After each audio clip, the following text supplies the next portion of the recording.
कळतोय, मला राजकारण कळतंय, मला अर्थकारणाची ओळख होते आहे आणि न कळत एका परीने माझ्या व्यक्तिमत्वाचे हे जे काही वेगवेगळे अंग असतात माणसाच्या व्यक्तिमत्वाची ती या ठिकाणी खुलतायत आणि त्याचा कुठेतरी मला लिखाणामध्ये उपयोग होणार आहे हे त्यावेळेला मला माहित नव्हतं. पण ते दिवस इतके छान होते. सगळेच मित्र, सारंग दर्शने आता मोठा पत्रकार आहे, श्रीराम जोशी आहे, दिलीप पलटणकर आहे, ही सगळी आम्ही माणसं इतक्या छान पद्धतीने इथे 6 महिने शिकत होतो. सगळ्या गोष्टींचा आम्ही त्या ठिकाणी म्हणजे उपभोगच घेत होतो एका पद्धतीने. एका रात्रीमध्ये आम्ही रात्रभर जागून एक वर्तमानपत्र तयार केलं आणि सकाळी शिक्षकांच्या आणि काही लोकांच्या घरी पडेल अशी त्याची व्यवस्था केली. अशा पद्धतीने आम्ही सगळेजण या सगळ्या गोष्टी करत होतो. ते 6 महिने पुढे काय करायचंय हे काही निश्चित कळत नव्हतं. मग अशा वेळेला वाटलं आपण NSD ला जावं. मग ते जायचं की नाही अशी एक दुविधा मनामध्ये असताना सतत चर्चा मित्रांशी व्हायची. तेव्हा प्रसाद आणि मी एकदा आम्ही अशीच चर्चा करत असताना असं आम्ही त्यावेळेला सायकलवर असायचे सगळे. सायकलनी जाता आता प्रसाद म्हणाला एक काम आता आपण जाऊ, हा रस्ता कुठे जातोय आपल्याला माहित नाही. तो रस्ता जर डावीकडे गेला तर तो NSDचा फॉर्म भरायचा आणि जर तो रस्ता उजवीकडे गेला की उजवीकडे जायचं आणि सकाळमध्ये व्यवस्थित जे काय टाकळकर म्हणतायत त्याप्रमाणे प्रोबेशन वगैरे असं करून त्या ठिकाणी नोकरीला जायचं. आणि तो रस्ता डावीकडे वळला. ही लायब्ररी इतकी प्रचंड होती. त्यात मला तेंडुलकर भेटले. ते मला म्हणाले की तू मराठी आहेस ना, तू लिहितोस असं मला कारण तेव्हा मी एकांकिका वगैरे लिहायचो. मला एकांकिका लेखनाची बक्षिसं वगैरे मिळाली होती. म्हटलं हो तू लिहितोस ना, म्हटलं हो.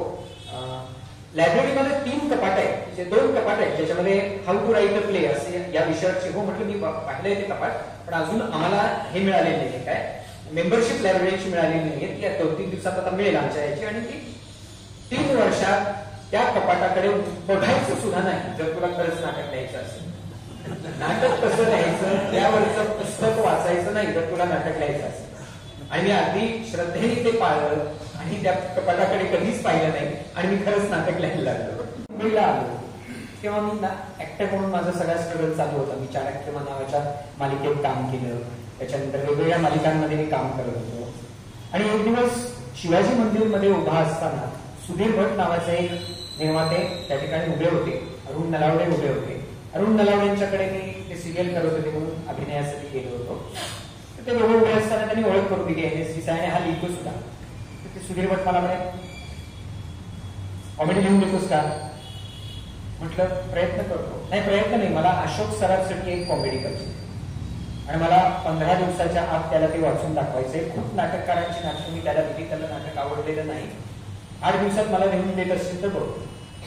म्हटलं अहो मी कधी लिहिलेलं नाही नाटक 8 दिवसामध्ये किंवा याच्यामध्ये.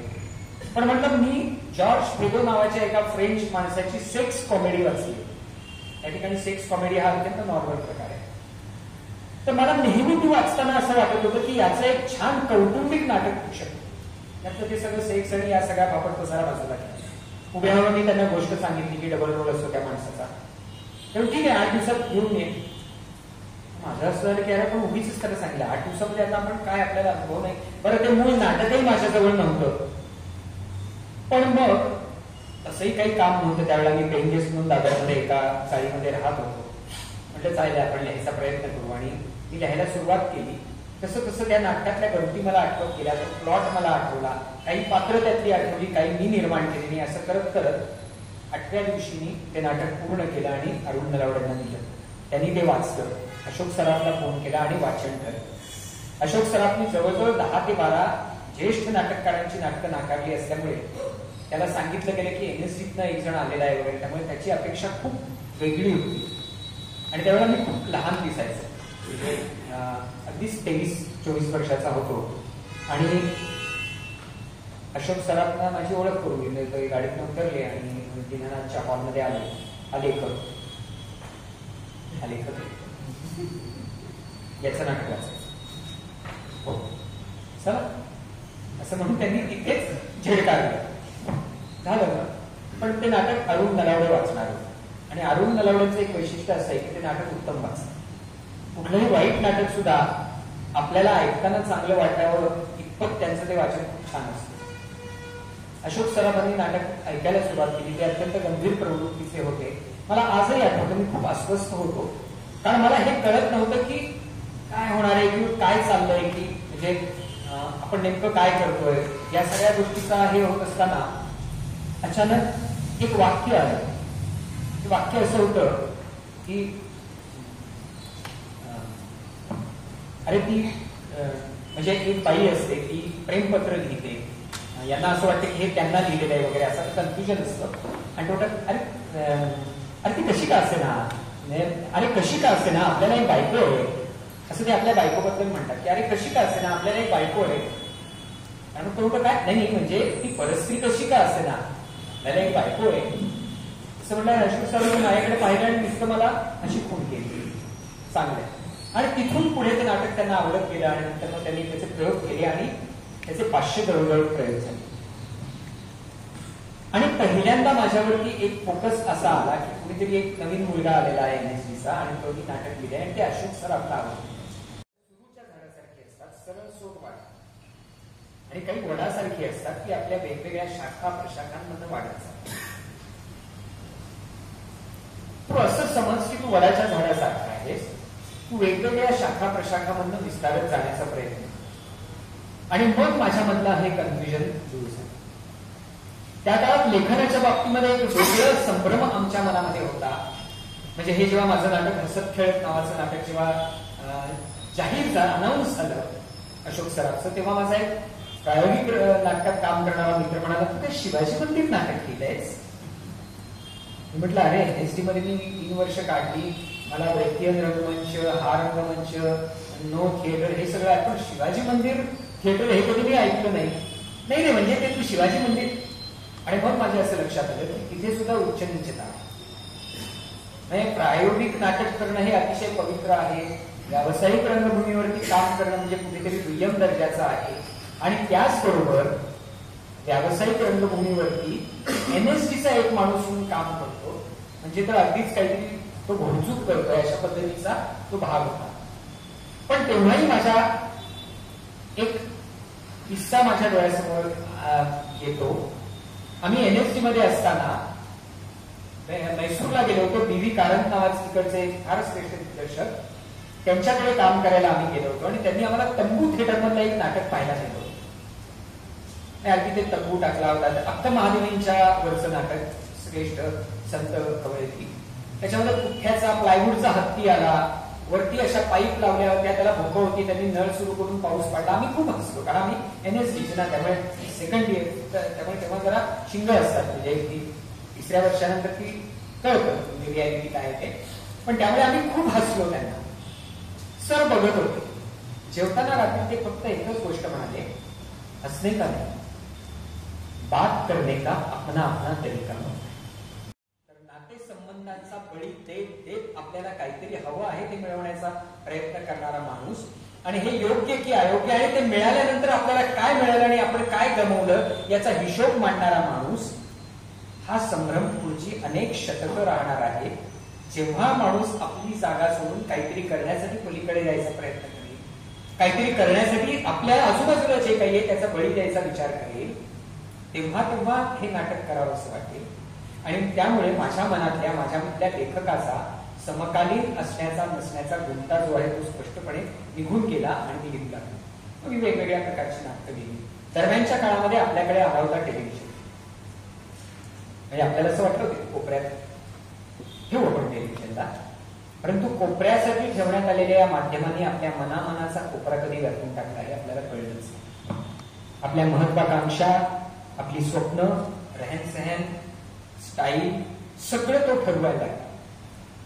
म्हणजे तुमच्याकडे एक डोअरचा फ्रीज असेल तर कालांतराने तुम्हाला वाटायला लागतं की अरे डबल डोअर पाहिजे, आपल्याकडे डबल डोअर पाहिजे. तो ठरवायला लागला तुमच्याकडे काय असलं पाहिजे आणि काय नसलं पाहिजे. म्हणजे अगदी नेहमी मी उदाहरण देतो, सलमान खानची जेव्हा केस चालू होती तेव्हा त्यांनी ठरवलं आज दिवसभर तुम्ही काय विचार करायचा.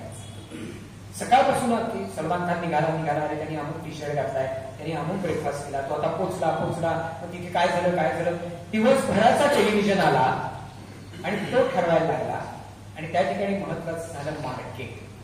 गांधींच्या व्यक्तिमत्वातली गुंतागुंत, गांधींच्या व्यक्तिमत्वामधल्या अनेक अशा बाबी की ज्याच्यावरती चर्चा होणं, क्वेश्चन करणं हे खूप होऊ शकतं. विशेषतः गांधींच्या आयुष्याचा उत्तरार्ध त्याला त्यांनी हातही लावले नाही, गौरवगाथा केलेला आहे.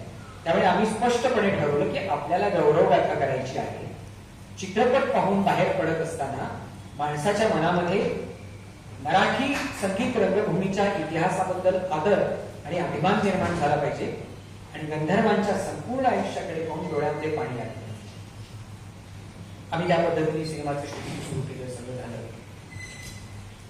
आणि वाटायचं की 40च्या पुढचे लोक आहेत ते आपला सिनेमा बघतील, तरुण मुलं काय कशाला पाहायला. आणि सुदैवाने झालं असं की तरुणांनी चित्रपट हिट केला. लोक सांगायचे की नातू म्हणाले की आजी तुझा गंधर्वाचा सिनेमा बघायला घेऊन जातो. आणि म्हणून सगळीकडे सिटी प्राईड पासून सगळीकडे एका बाजूला 70चे लोक, 80चे लोक आणि एका बाजूला 20, 21, 19चे लोक, अशा पद्धतीने हे झालं. पण हे सगळं होत असताना माझ्यातला मला एकच प्रश्न विचारला होता की गौरवगाथाच करणं आवश्यक असतं का? बरं, एखाद्या कॅरेक्टरचं अनालिसिस करणं म्हणजे त्याचा अपमान करणं असं नसतं. त्या काळामध्ये त्यांनी घेतलेले ते निर्णय असतात.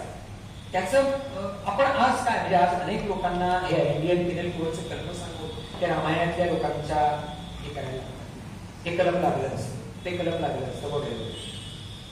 पण मला गंमत अशी वाटते की मला हे मी करणार नाही. मला त्या माणसाच्या अंतरंगामध्ये शिरून ती कॉम्प्लेक्सिटी, गुंतागुंत समजून घेतली पाहिजे. आणि सुदैवाने मला दिलीप माजगावकरांचा राजवंश प्रकाशनचा फोन आला. ते मला म्हणाले की चरित्र लिहा. म्हटलं त्यांनी कादंबरी लिहिली.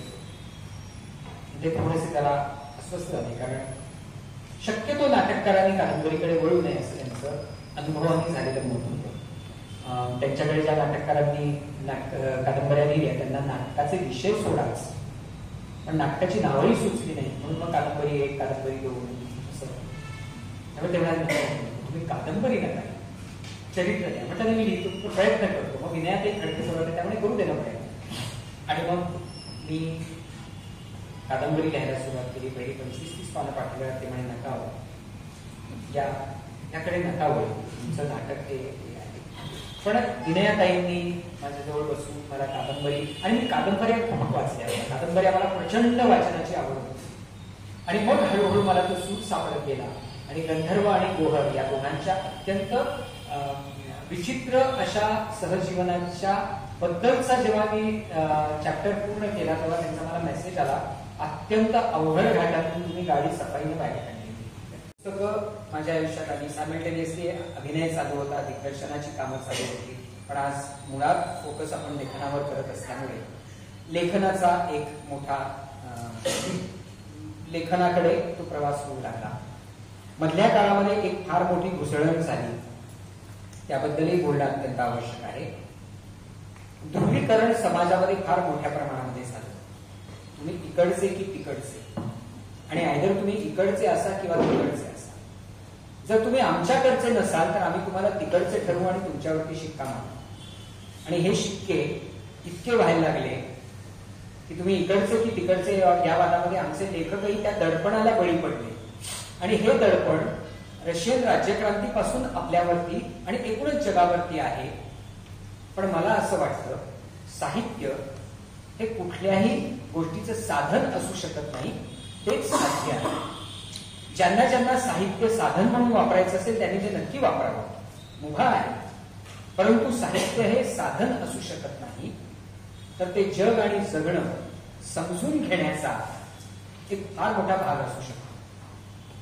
कुठलाही इझम हा छत्रीसारखा असतो किंवा एक झरोका असतो, ज्या झरोक्यातून तुम्ही जगाकडे बघू शकता, जगाला बघू शकता. कला आणि साहित्य हे आकाशासारखं विस्तीर्ण असतं. ते कवेत घेणं अधिक महत्वाचं असतं. विचारसरणी एक्सपायरी डेट घेऊन येतात, चळवळींना एक्सपायरी डेट असते. परंतु साहित्य हे जग आणि जगणं समजून घेण्याचा एक फार मोठा खेळ असतो.